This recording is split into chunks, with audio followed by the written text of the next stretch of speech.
Assalamu alaikum. My name is Adam Ashraf bin Azlan, and my group and I will be explaining about our statistical research on the impact of studying time on students' academic performance. This is my team, and each of us will be explaining our parts respectively. The purpose of our research is to study on the relationship between the time spent on studying and students' academic performance. It is apparent that students spend most of their time studying, but not all of them study with the same duration. Some may prefer spending more time on studying than others, and vice versa. However, their performance may vary, so we decided to conduct this research to find out whether or not the time spent on studying affects students' academic performance. Our problem statement is to determine if time spent studying solely affects their academic performance. Some people think that the more time spent studying, the more likely a student is to achieve good academic performance. While that may be true in most cases, some students also can achieve the same results despite spending lesser hours on studying.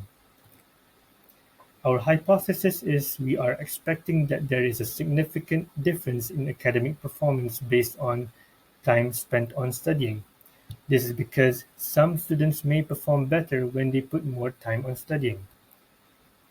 We have used several methods in conducting our research. The data was collected based on students from IIUM Gombak University as it makes the data collection easier. We collected the data using Google Form online survey where we managed to collect 100 respondents. We are using inferential statistics method because we are performing hypothesis testing and making inferences out of the gathered sample data.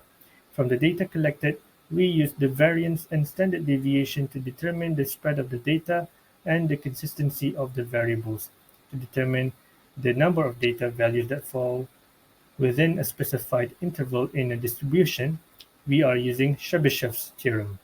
Lastly, we used Kruskal-Wallis test to prove our hypothesis since our data can be divided into four categories of CGPA, which are first class, which ranges from 3.50 to 4.00, second upper class, which ranges from 2.80 to 3.49, second lower class, which ranges from 2.00 to 2.79, and lastly, the third class, which ranges from 0.00 to 1.99.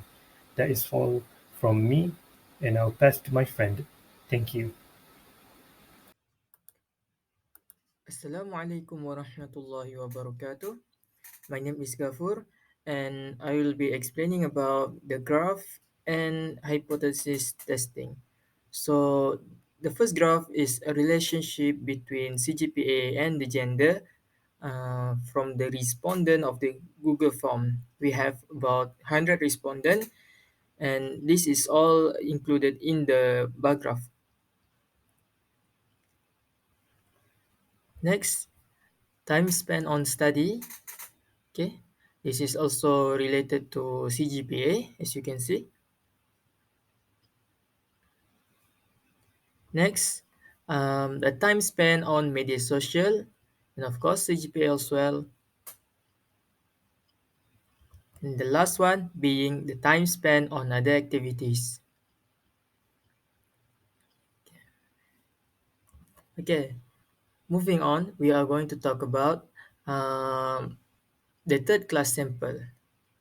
Okay, this is part of our study. Okay, the first one being the third class sample. Measure of central study, mean is 3.5 as well as the other median and mode. And for the measure of spread, the variance, standard deviation, range, in the quartile range, all has no values. The outlier is none. Overall proportion of observation, proportion of data values using Chebyshev theorem is lowest at 3.5 and the highest at 3.5 with all the three data proportions. Next is second lower sample. Measure of central study, mean equals to 5.79. The median is 4.21. The mode is 3.59. For the measure of spread, the variance equals to 26.914. The standard deviation is 5.188. Range is 24. Meanwhile, the interquartile range still has no value. The outlier is of course none.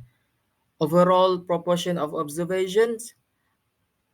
data values using Chebyshev's theorem is lowest at minus 6.876 and the highest at 13.876 with 75% data proportions. Next is the second upper sample. The measure of central study, the mean is 11.12. The median is 10.17. Meanwhile, the mode is 5.088. Next, measure of spread. Variance equals to 51.297. The standard deviation equals to 7.162. Range is 30. Interquartile range is 12, but outlier still none. Overall proportion of data values using Chebyshev theorem is lowest at minus 3.204 and the highest at 25.444 with 75% data proportion. And the last one on our sample, we have first class. The measure of central study, mean is 10.47, the median is 8.375, and the last one, mode, is 4.674. Next, measure of spread, variance is 61.027, the standard deviation is 7.812, the range is 30, the interquartile range is 18, but still the outlier is none. Overall proportion of data values using Chebyshev's theorem is lowest at minus 5.154 and the highest at 26.094 with 75% data proportion.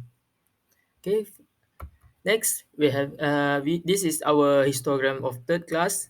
As you can see, the reason of why we have no values for interquartile, variance, or standard. This is because we only got five person that they got on third class sample actually.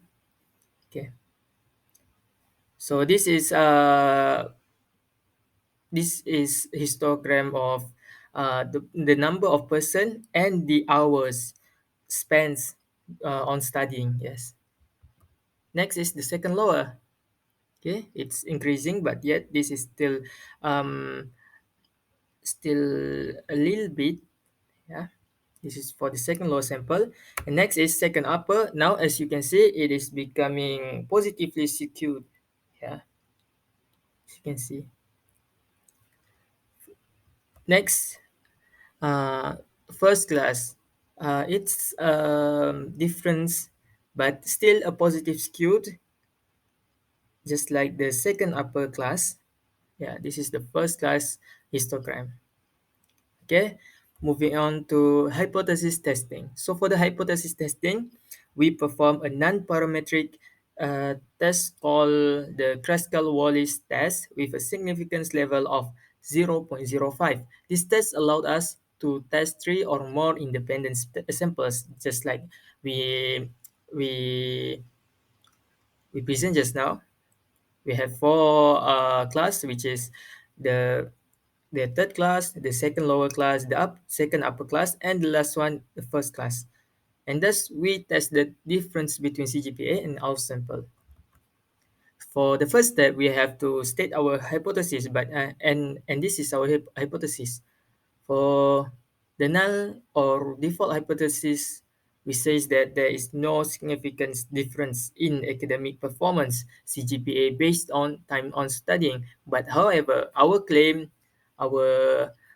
alternative hypothesis, there is a significant difference in academic performance CGPA based on time spent on studying. This is our claim. So for the critical value, we use So for the critical value, we use table G, with a significant level 0.05 and degree of freedom equals to 3. We find the address on the G table. Yeah, G table. And from there we get the critical value is 7.81415. Sorry. Okay, moving on to the test value. So here, as you can see, this is the step on how we got it, but actually there's a table. We rank it one by one based on all the sample we present just now. So R1 for the third class, R2 is second lower, R3 for second upper, and the last one for third class. Okay, so after after we done the calculation, we found out that the test value is 8.5529. So we have come to decision and summarize the result. So for the decision, since the test value of 8.5529 is more than the critical value of 7.815, just like the graph on the right side, the decision is to reject the null hypothesis.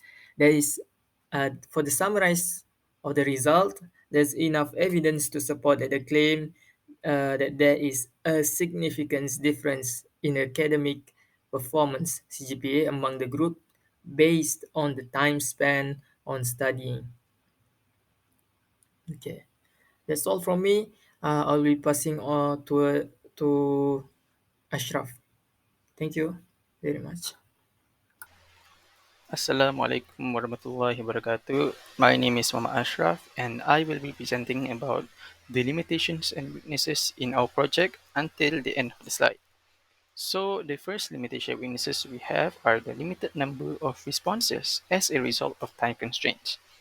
We aim to get at least 200 respondents, but Alhamdulillah, we managed to get half of that goal, which is 100 respondents. This is due to time constraints, which defines various factors that limit projects in terms of time. This also includes the deadline of project, the workload management, and also resource allocations.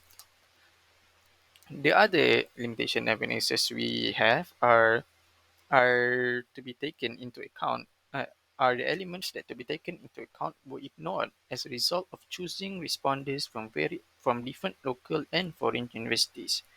For example, in our survey, we did include some kuliahs of our university, but let's say some people from other universities wants to complete our survey. So their kuliah isn't included in our survey, which means that they cannot submit it without entering their kuliah of the university. So this is actually a bit of a big problem for us, but as we continue on, we will try to include other kuliahs and other universities as well. So, in conclusion of the project, we can conclude that the academic performance does not impact student studying time. As my friends said in the earlier slides, the academic performance of the student as well as the graphs and also pie charts does not impact the student studying time. Based on all the means of our samples, students that spend less time on academic performance is more likely to spend more time on studying and getting higher CGPA. Okay, the recommendations and suggestions. What can we do to improve our survey in next future? The first thing we all want is actually to expand the field of view to other universities. This includes university swasta, and also university kerajaan. That way, other universities can participate in our survey, and we can get more respondents from that. Provide a larger sample size. Include more factors such as the factor of age and the types of university as stated as above. And also, since we are talking about academic performances, why not ask them what club did they join? Did they join, like if they join the badminton club or if they join the Palapis club? Maybe they have less time to study since they have more time on club activities. Okay, so that is all from me and also my friends. Thank you for listening and assalamu alaikum.